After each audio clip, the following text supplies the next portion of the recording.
Prespo.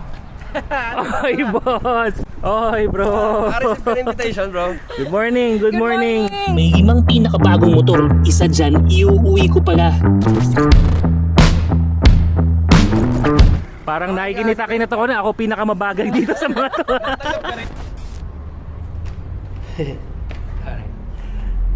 Oh brother, sulat! Pinatugyan ko sa akin kanina, biglaan lang. Ito nakalagay, Dear Motor ni Juan, we hope this letter finds you well as one of our valued and loyal supporters. We are pleased to extend an exclusive invitation for you to join an elite motorcycle group for a special invitational ride. Saan naman kaya to?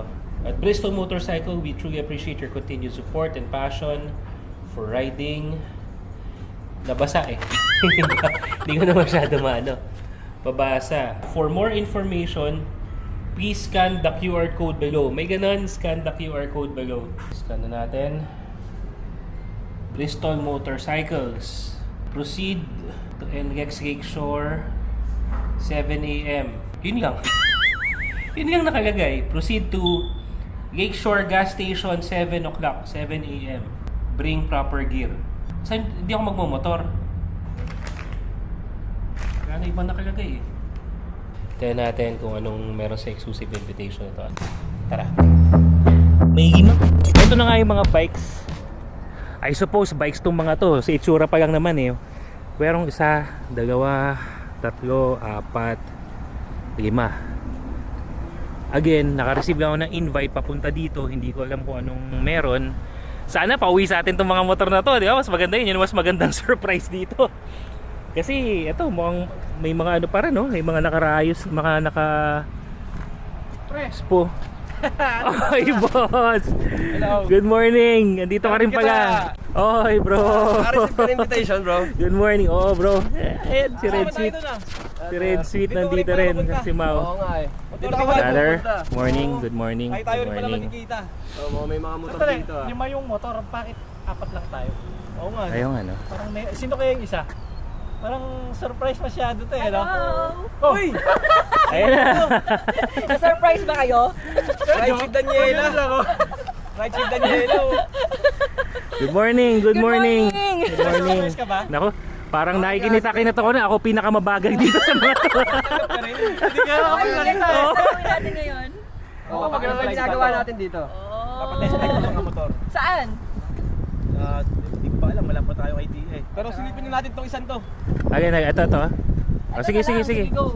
Oh, sige bro. Silipin na natin to. Unahin na yan. Bike yan, bagay sa yan, Red ah. Oo, mababa eh. Basta wala kami sinasabi ah. Pasok sa'yo, bro. Bro, may ano oh, sa'yo? may papel doon. Love letter, oh. Ganda ng motor.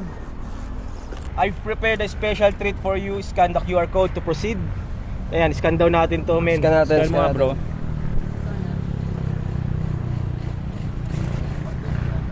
Subic. Subic daw, bro. Wow. So, pupunta tayo ng Subic. Wala Gamit, dito? gamit tong mga motor siguro na to. Sa'yo na to. Malamang tignan na rin natin yung ibang motor. Oh, sige, tingnan natin. Sa'yo na to. Ano to, pigi na lang tayo, kanya-kanyang pigi na lang. Eh, review mo Ayan, masarap dito.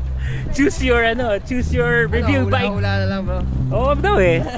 Pumunta na agad ako doon sa dulong bike kasi naisip ko mataas yung build niya at saka naka-spoke wheels. Kumbaga pakiramdam ko yung adventure bike to, tas isa yan talaga sa mga hilig ko. Itong mga motor na to ay bagong labas o kaya naman mga ilalabas pa lang sa Pilipinas, kaya nakaka-proud na kami ang unang gagamit nitong mga to. Napansin din ni Mau yung adventure bike na binuksan ko dahil trip niyang off-road feels, nag-swap na lang kami.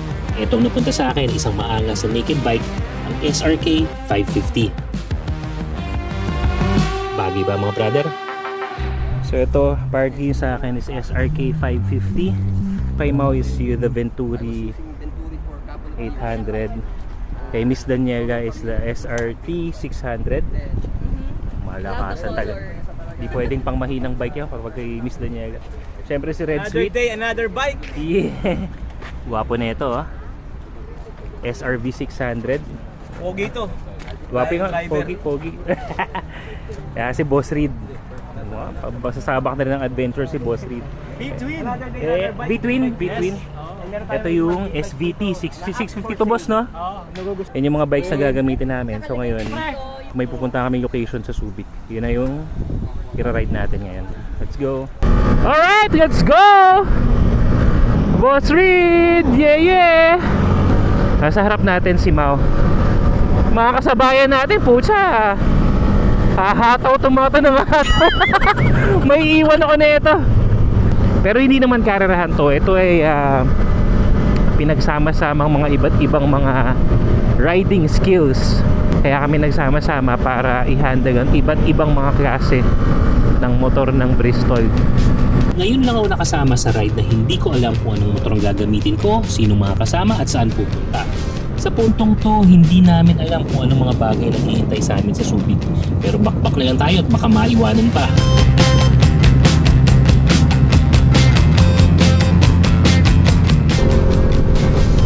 Ganda. Ganda, ganda. Nice.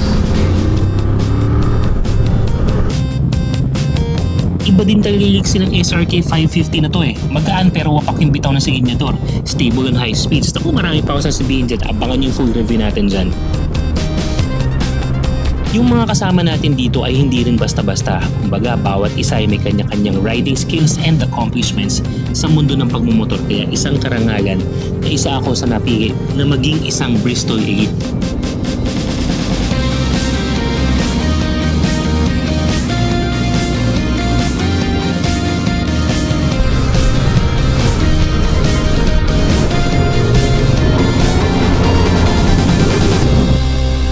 Diba sabi ko ako yung pinakamabagal sa mga to. Ito na nga, naiwan na nga ako. Asan sila? Mag-iyata ako, magi. Nagigaw ako, puti ka. Kanan pala dapat dun. Ikot muna. Sa Subic pa naman, napaka-stricto ng ano dito eh. Na mga pagsunod sa traffic rules. Kaya dapat talaga dito ingat. All the time naman. Sige, nauna na. Naiiwan ako. Yung ano ko, dire-diretso ko pa kanan pala. Eh yung kanto na yun, bawal bawal mag right turn. Umikot na lang ako. Inugan patuloy ako. Here you go. Dumiretso ako. Fortune Hong Kong Seafood. Alright, ano muna tayo dito? Ergy Lunch. Let's go. Taga ko yung pupuntahan natin, ano lang eh, kape-kape lang eh. Oo nga, mukhang pinaghandaan talaga to. Chinese restaurant pala. Ayan o, mga nakasalubong sa atin o. Ano yan?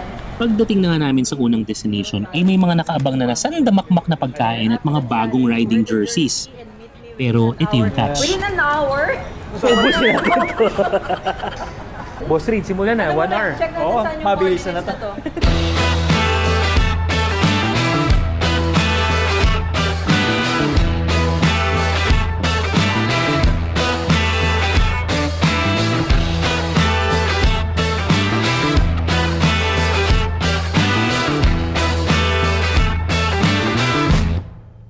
Alright, take off!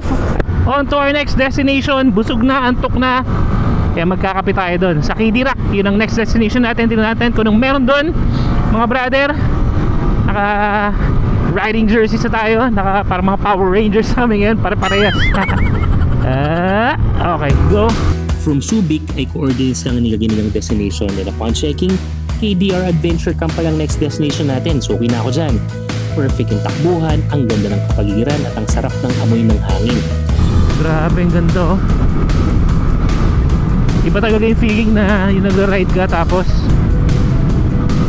ang ganda nung kalsada na tinatahak mo, tapos kaliwat ka ng berde yung makikita mo.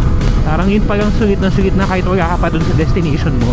Yung pinaka mismong journey mo dun sa biyahe, may enjoy mo.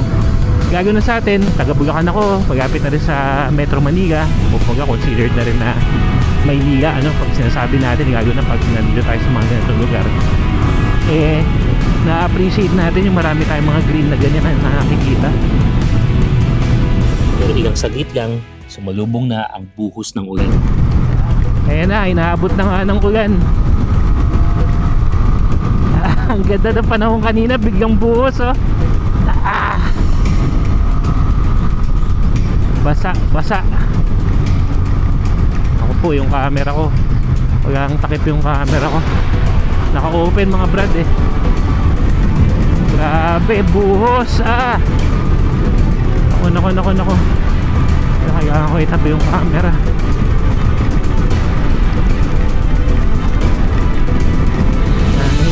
Hangin there.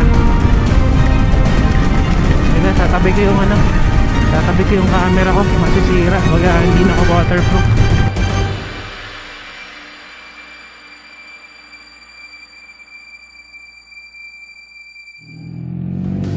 Secure na yung helmet camera ko kaya tuloy ang biyahe dahil tinatawag na ako ng kape.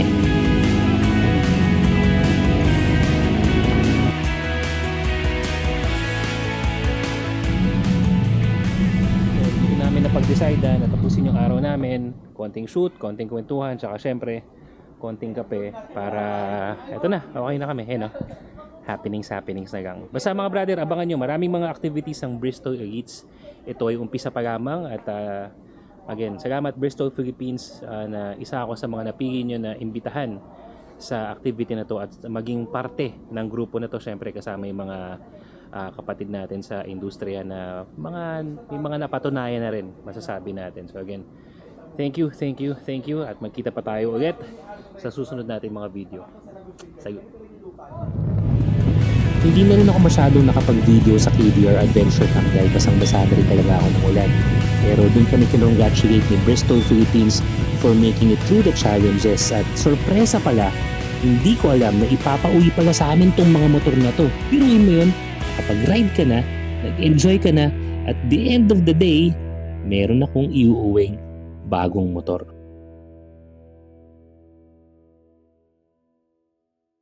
Pagdating sa vlog, paano yung editor natin? Paano yung kakat? Wala na tayong ma-upload sa vlog kasi nag-labo-labo na. Labo.